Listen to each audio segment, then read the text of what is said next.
जय महाराष्ट्र मित्रांनो. महाराष्ट्र राज्यातील सर्व धर्मामधील 60 वर्ष वय आणि त्यावरील ज्येष्ठ नागरिकांना तीर्थदर्शन यात्रेची संधी देण्याबाबत हा जी आर आहे. 14 जुलै 2024 चा हा जी आर आहे. यामध्ये प्रस्तावनेमध्ये पाहूयात, महाराष्ट्र ही संतांची भूमी म्हणून ओळखली जाते. सर्वाधिक महान संत तसेच धर्मगुरू महाराष्ट्रात होऊन गेले, ज्यांचा विचारांचा प्रसार हा भारताच्या सीमा ओलांडूनही त्यांनी केला.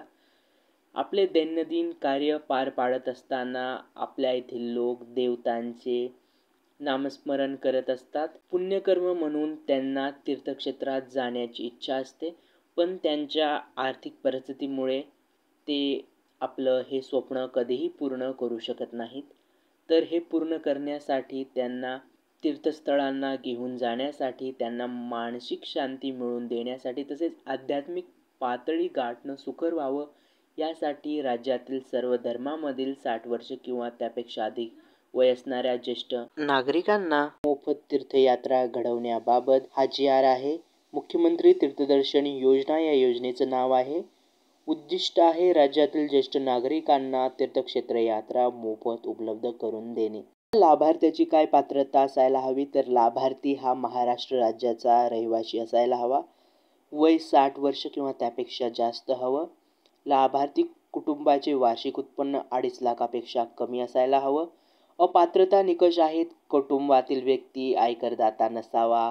कायम कर्मचारी, सरकारी विभाग, उपक्रम मंडळ, भारत सरकार किंवा राज्य सरकारच्या स्थानिक कार्यामध्ये कार्यरत नसावा. ज्यांचं उत्पन्न 2.5 लाखापेक्षा कमी आहे किंवा ज्यांच्या घरामध्ये कोणी आमदार खासदार नाही आहे, तर अशा व्यक्तींसाठी, म्हणजे जे आर्थिकदृष्ट्या दुर्बल आहेत त्यांच्यासाठी एकंदरीत ही योजना आहे.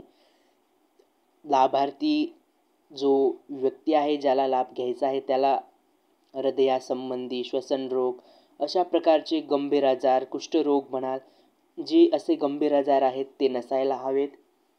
यासाठी तुम्हाला वैद्यकीय अधिकाऱ्याने दिलेला प्रमाणपत्र पाहिजे. जर माहिती खोटी आढळून आली, तुम्ही जी दिलेली माहिती आहे ती जर खोटी आढळून आली, तर तुम्हाला अपात्र ठरवलं जाईल आणि तुम्ही भविष्यात देखील या योजनेपासून वंचित राहणार आहात.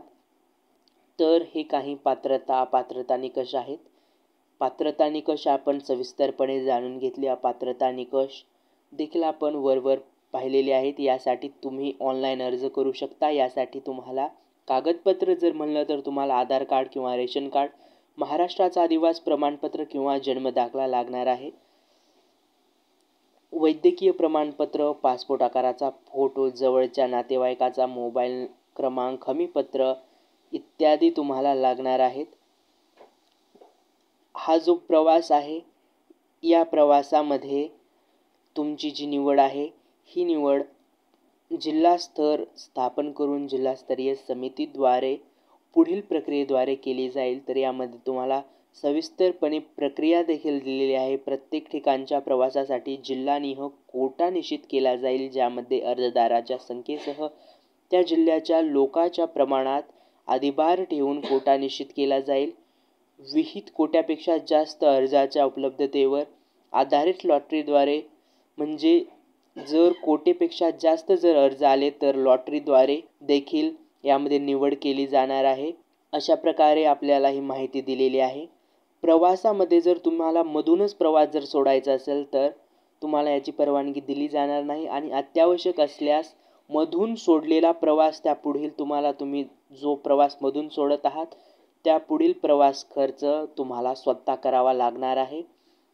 प्रवासांचा जोपर्यंत गट पूर्ण होत नाही तोपर्यंत तीर्थदर्शनाचा प्रवास सुरू होणार नाही. तर अशा प्रकारे ही सविस्तर माहिती आपण या जी आरमध्ये पाहू शकतो. या शासन निर्णयामध्ये जो अतिरिक्त खर्च करायचा आहे तो प्रवाशाला करावयाचा आहे. म्हणजे देवस्थान आणि विभागाने ठरवून दिलेला ज्या सुविधा आहेत त्या व्यतिरिक्त जर काही अतिरिक्त खर्च असेल तर याची जबाबदारी प्रवाशाची राहणार आहे. तर यामध्ये तुम्हाला जेवण, राहणं, खाणं संपूर्णपणे मोफत मिळणार आहे. पण जर काही अतिरिक्त खर्च लागला तर तो प्रवाशाला स्वतः करावा लागणार आहे. प्रवाशांना कोणताही ज्वलनशील किंवा मादक पदार्थ कोणत्याही स्वरूपात वाहून नेण्यास प्रतिबंध राहणार आहे. राज्याची देशाची प्रतिमा खराब होईल असं वर्तन तुम्ही प्रवासामध्ये करायचं नाही आहे.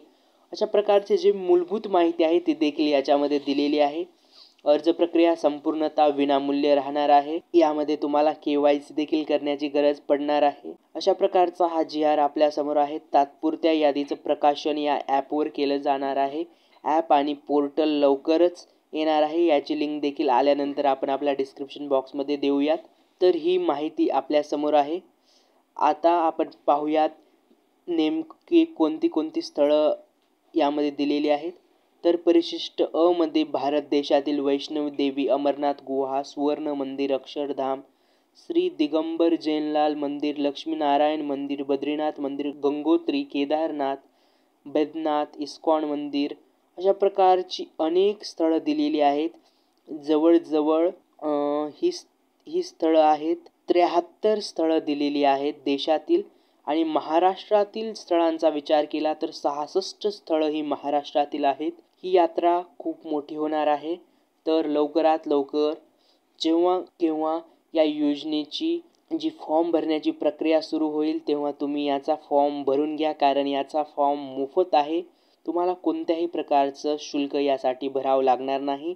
अशा प्रकारे आपण या GR मधील महत्त्वपूर्ण घटकांबद्दल धावती माहिती घेतलेली आहे. तुम्हाला तीर्थक्षेत्रांची यादी सविस्तरपणे हवी असेल तर तुम्ही आपल्या टेलिग्राम ग्रुपची जी लिंक आहे ती डिस्क्रिप्शन बॉक्समध्ये दिलेली आहे, त्याला क्लिक करून हा संपूर्ण GR मिळवू शकता आणि ही यादी हा GR पाहू शकता. व्हिडिओ आवडला असेल तर लाईक करा, चॅनलला सबस्क्राईब करायला विसरू नका.